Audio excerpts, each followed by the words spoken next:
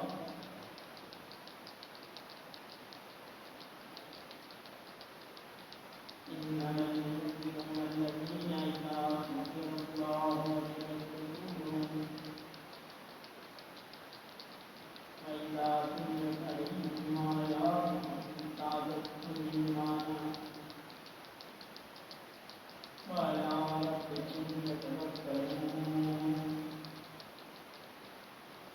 الذين يقيمون الصلاة ومما رزقناهم ينفقون الله الله الله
زندگی آمد برائے بندگی زندگی بے بندگی شرمندگی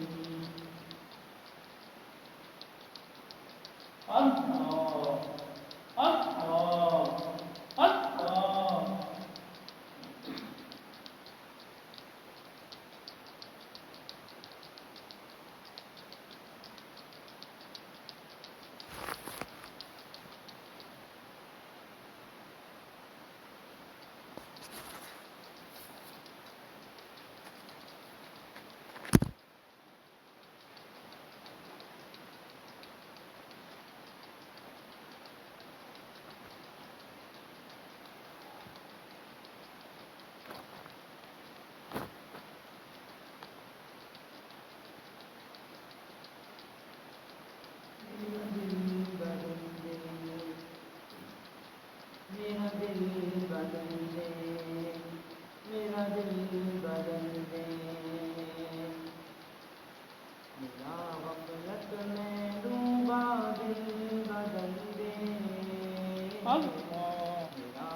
بدل دے دل کی دنیا دل بدل دے میرا غفلت میں ڈوبا دل بدل دے گنہگاری میں کب تک عمر کاٹوں گنہگاری میں کب تک عمر کاٹوں بدل دے میرا رستہ دل بدل دے سنوں میں نام تیرا در کنوں میں سنوں میں نام تیرا در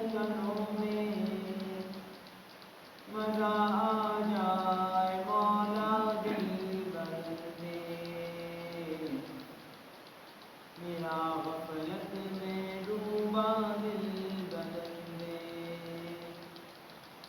ہٹا لوں آنکھ اپنی ماں سوا سے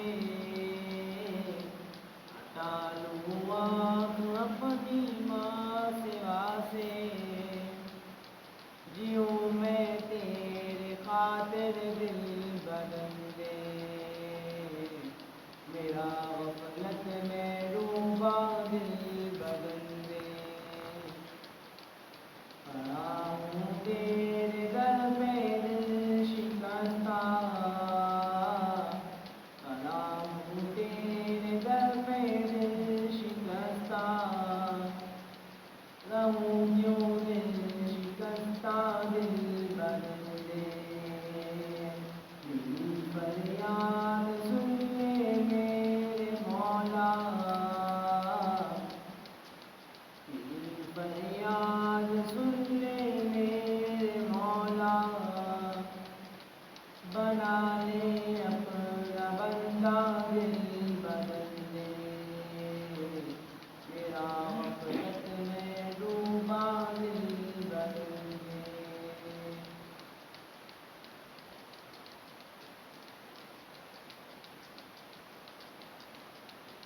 اللہ اللہ اللہ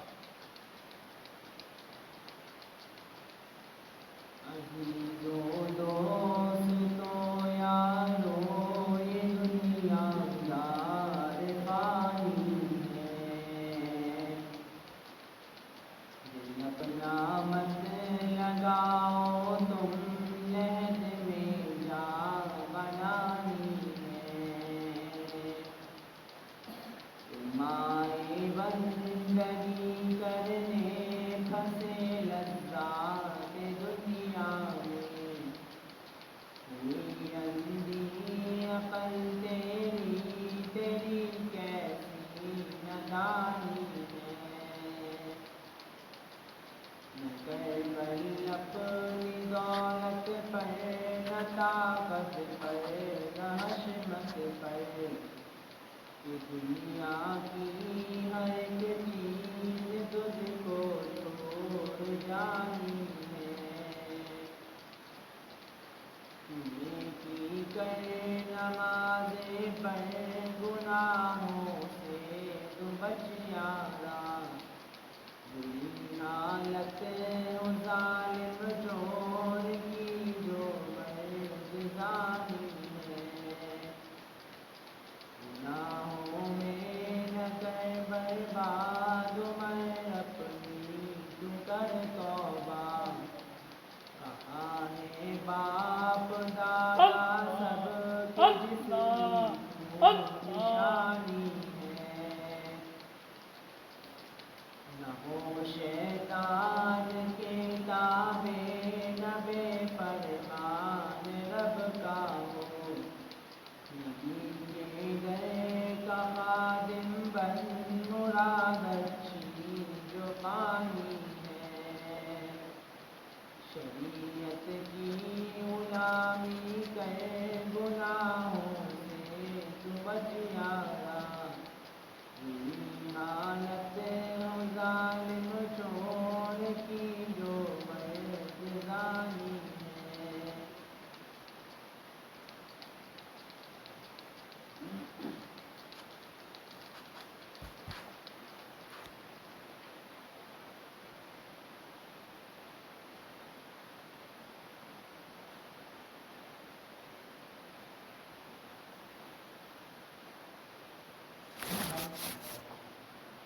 اللہ اللہ